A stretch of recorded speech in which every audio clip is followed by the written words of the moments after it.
Did no one prepare you or tell you, Ryan, you can't deal with the media this way? You can't lash out against others this way? You're such a small fish tank there, right?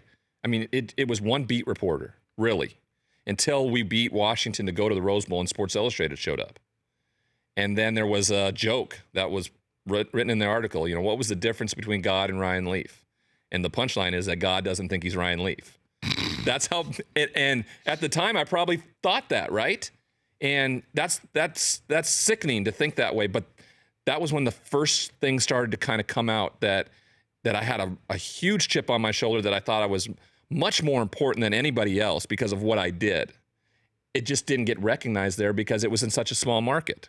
And Washington State doesn't, especially back in 20 years ago, wasn't playing for a Rose Bowl. Hell, they hadn't done it since 1931. So no one really was. Coach Price tried to help me along with that, but I'd like to say I listened.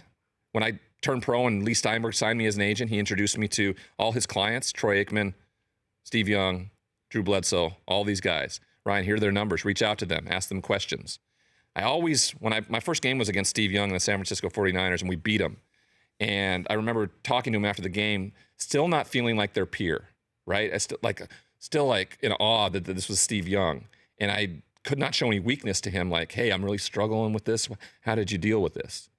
That's why I implore these young athletes to do that. Find somebody who's been through what you've been through and ask them how they did it, because they've done it the right way.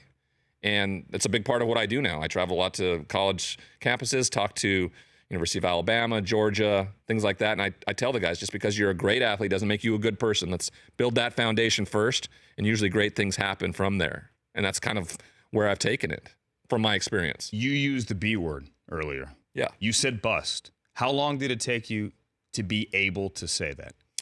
Well, I mean, I think the only people that say it are people in news. When I talk to my peers and guys I played with, or people who were in the league, they don't look at me that way or call me that, because they know how hard it is to get to where we got to. It's the top 1% of the top 1%. But it's a stigma that exists, right? If you don't succeed, that word translates to who you are, or defines who you are. And for the longest time, I bought into it. I thought, I didn't meet those expectations. My expectations were very high, and I didn't meet them. And that's who I was. But I'm Ryan. And that took a long time. That took a lot of self-work, being okay with what my identity was. For the longest, I was Ryan the football player, and then Ryan the failed football player, then Ryan the drug addict, then Ryan the felon, which none of matters anymore. I'm just Ryan. I'm a dad now. I'm a fiance. I'm a flawed human being, just like you, trying to be better. I am trying, and I don't know that I could sit here. Your story is much different than mine, but most people don't have that self-awareness. They can't, and they certainly can't do it publicly. Well, I think all my failures, or the dumpster fire of my life for a while, was so public, and it probably saved my life. Because really? There's so many people out there that struggle with what I struggle with, mental health and substance abuse, that are in the shadows and never have a spotlight shown on them. Every time I messed up, everybody knew about it. Was it the humiliation factor, or the fact that others were willing to reach out and try to help you because they did see it? I wouldn't necessarily the humiliation part of it. It was the consequences. I think I wasn't a good criminal, right? I got busted. I got sent to jail. I just was talking to one of your producers beforehand, and I liked the idea that you were hosting today, because while I was in prison, I had the NFL Red Zone and got to see your smiling face every Sunday afternoon in the fall. Thank you. So here we are, full circle. That's pretty amazing. Yeah. I can't imagine what it's like to go through that and then come through, and this is me saying it, you don't have to, as well as you have.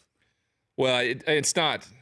I still mess up all the time. Of course you do. You're human. Yeah, that was the difference, right? I thought when I messed up, no one could see it, right? That we had to put on this persona, and the perception of others is so important. What other people think of me is so important, when in reality, what other people think of me is none of my business, really.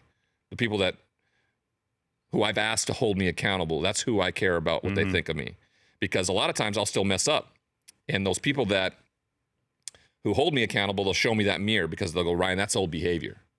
And when I get to do stuff like this again, or now I become a voice for something, that ego gets involved again. So I need those people around me to rein me in, and I've asked them to do that, right? And understand that when I get an opportunity to do this and sit in front of you and tell you my story or talk about this, it's about your viewer or your listener who may be struggling or going through the same thing I did, or knows somebody who's going through the same thing I did and can ask for help, can reach out and understand it's a strength to do that and not a vulnerability or a weakness. The Rich Eisen Show, weekdays at noon Eastern on Audience.